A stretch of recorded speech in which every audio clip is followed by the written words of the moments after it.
Okay, so you've got your Facebook page set up, which is fantastic. And that's now going to give you access to the Audience Insights tool. Okay, up here you can see Audience Insights. Now, how you get to this just depends on how your Facebook is set up. So it's kind of difficult for me to give you a complete one-stop shop on how to get to this place. But basically just either look up in the menu. You might have a top menu that looks a bit like this with your Ads Manager, Audiences, Audience Insights, this kind of thing. Or it might be on your personal page, or maybe just type Audience Insights into the search bar. Either way, you're going to find it pretty quickly. Okay, and you're going to land on a page that looks like this. And essentially what it is a massive search engine of everybody on Facebook, if you like. And what we have down here on the left-hand side is a column where we can put in all kinds of criteria. So we've got location, we've got age and gender, we've got interests, connections and pages. We can leave that for the moment. It's these three which we really want to focus on. And over here on the right-hand side, it's basically giving us the results. So let me give you a quick demo. Location, United States. All right, so remember when we were thinking about our customer avatar, we were thinking about age and gender and likes and all this kind of stuff. So here I've chosen the United States. Just for the moment, I could have put UK, Australia, whatever I'm looking for, but I'll stick with United States. Age, for the moment, I've chosen 18 to any, and gender, I've just chosen all. All right, now imagine I've got that piece of jewelry, that dog jewelry that I've been looking at with you, and I want to see what sort of people I can target on Facebook. So in the interests here, I can just simply type jewelry,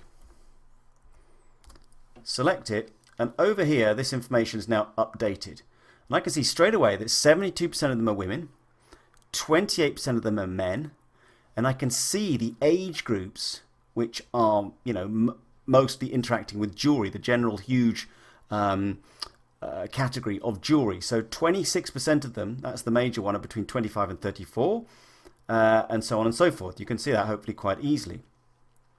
Now this part of this Audience Insights is a huge amount of information, and it's quite fun to go through it all, but frankly I find some of it perhaps of limited interest, limited use, but you might be different.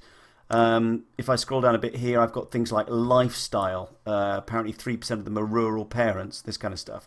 Their education level, their relationship status, their job titles. You know, I don't find this particularly useful, but you may find a use for it. Now, the thing that I do find incredibly useful is this part here, page likes.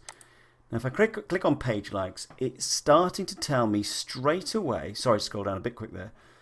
If I just come down to here, the most popular pages on Facebook that you know relate to jewelry that people like.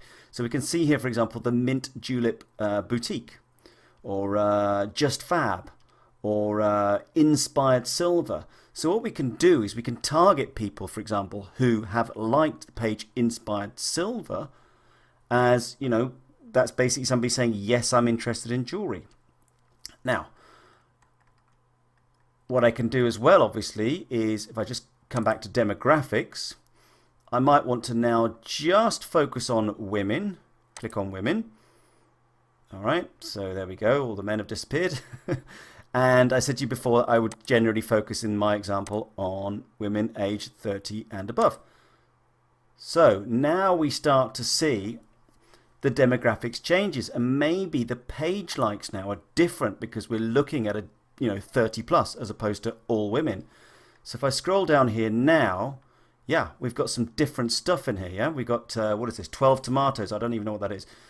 Tip hero. By the way, if you click on any of these, it's going to take you to the page, to the Facebook page, so you can see exactly what it's like. If I start to click on some of these other ones here, location, I talked about jewelry being location independent. There's not much to be said there. And as we go through here, I mean, it's just nuts what's available. But, frequency of activities, devices that users use. We've got things like household income, and it goes on and on and on. Personally, I focus on the demographics and the page likes. Now, just to sort of, perhaps take another interest, let's just go back here to all ages. I just want to perhaps pick another interest just to illustrate the point a bit more. Let's say you're in the skiing business. All right, let's say we click on alpine skiing. Click on demographics. And yeah, sure enough, we've got a nice sort of fairly even spread actually between men and women who ski. 56% of women, 45% of men. Click on here on page likes. You know, what have I got? I've got Lindsey Vonn. I mean, if you're a skier, that's the big famous name. That you know, so people are liking Lindsey Vonn, which demonstrates that they are skiers. We might want to target those people. The US ski team, Michael Phelps, he's a swimmer. I'm not sure what he's doing in there, but anyway, you start to get a feel for how this page can spark off ideas of what people are interested in, and therefore how to target them. All right, I'll see you in the next lecture.